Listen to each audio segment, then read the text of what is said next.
আসসালামু আলাইকুম। আশা করি সবাই ভালো আছেন। তো এইদিকে আজ বাড়িতে অনেক মেহমান ছিল, যার কারণে তো মাছ নিয়ে আসছে। আর এটা হলো কাতল মাছ, আর মাছগুলো কেটে নিয়ে আসছে যাতে, আর বড় মাছ যেহেতু কাটা বেশি ঝামেলা, সেই জন্য মাছটা ভালোভাবে কেটে এনেছে, শুধু আমি পরিষ্কার করে নেব। আর এইটা সুন্দর করেই কেটে দিয়েছে। আর মাছটার সাইজ তো অনেক বড় ছিল, আমি দেখছিলাম। আর মাথাটা কত বড়, আর এই পিসগুলো ভালোভাবে কাটেও নি, মানে অনেক বড় বড় করে পিস কেটেছে।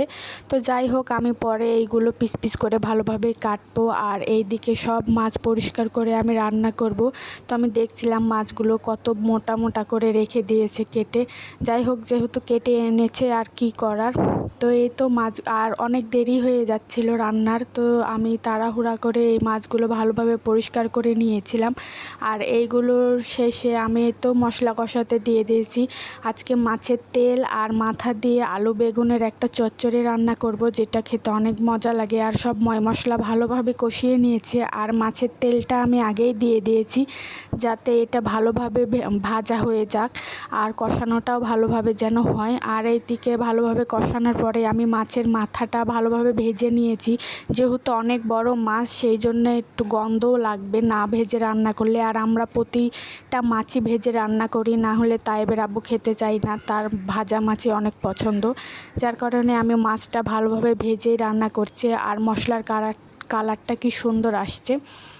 তো এইদিকে আমি ভালোভাবে মাংসটা কষিয়ে রান্না করব। আর যেহেতু মাথাটা ছিল, মাথাটা অনেকক্ষণ লাগে রান্না করতে, মানে একটু দেরি হয়, যার কারণে আমি এটা ভালোভাবে ঢেকে ঢেকে রান্না করব। এইটা ভালোভাবে রান্না হয়ে গেলে তারপরে আমি সবজিটা দেব।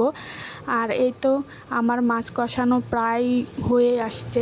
আর কতটা পরিমাণে তেল ছেড়ে দিয়েছে দেখুন, মানে মাছের যেহেতু তেল ছিলই আগে থেকে, যার কারণে মাছের তেলটা ভেসে উঠেছে। আর এইদিকে আমি আলু আর বেগুনটা ভালোভাবে কেটে নিয়েছিলাম, সেইগুলো দিয়ে দিচ্ছি। আর এই রান্নাতে বেশি নাড়াচাড়া করলে বেগুনটা গলে যায়, যার কারণে আমি একটু হালকা নাড়াচাড়া করে একটু পানি দিয়ে দেবো। আর অল্প পরিমাণে পানি দেবো, যেহেতু রান্নাতে কোনো ঝোল থাকবে না, মানে একদম কষা কষা।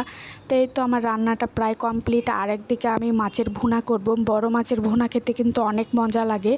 আর মাছ যেহেতু অনেক বড় ছিল, যার কারণে আমি আজকে ভাবলাম মাছটা কোন সবজি দিয়ে না রান্না করে এই রকমভাবে কষিয়ে রান্না করলে আমার কাছে বেশি ভালো লাগবে। যার কারণে আমি একটু বেশি পরিমাণে পেঁয়াজ দিয়ে এই তো মাছটা ভুনা করে নেব। আর এইদিকে আমার মাছ রান্নার যত রকমের মশলা লাগে সব কিছু দিয়ে দিচ্ছে। আর আমার পেঁয়াজটাও ভাজা প্রায় শেষ।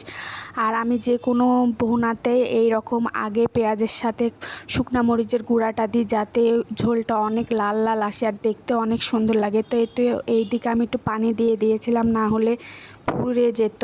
আর এদিকে আমি সব মশলাগুলো দিয়ে দিলাম, জিরার গুঁড়া, হলুদ, ধনার গুঁড়া, আর এই তো বাটা মশলা সব দিয়ে ভালোভাবে এখন কষিয়ে নেব।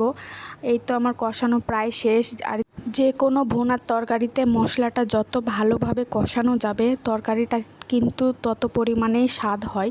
তো এইদিকে আমার কষানো শেষ, এখন ঝোলের জন্য আমি পানিটা দিয়ে দেব। আর পানি যতক্ষণ না বলক উঠছে আমি মাছটা দেব না। আর এই তো আমার মাছ ভাজা সব প্রায় কমপ্লিট। আর এইদিকে বলক ওঠার পরে আমি সব মাছগুলো দিয়ে দিচ্ছি।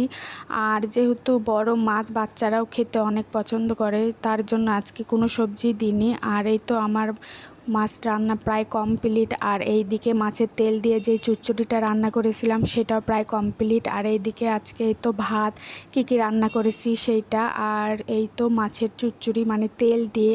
আর মাছের ভুনার কালারটা মাশাআল্লাহ অনেক সুন্দর আসছে, দেখুন কত সুন্দর। আর আমার ভিডিওগুলো ভালো লাগলে অবশ্যই লাইক কমেন্ট শেয়ার দিবেন। তো সবাইকে আল্লাহ হাফেজ।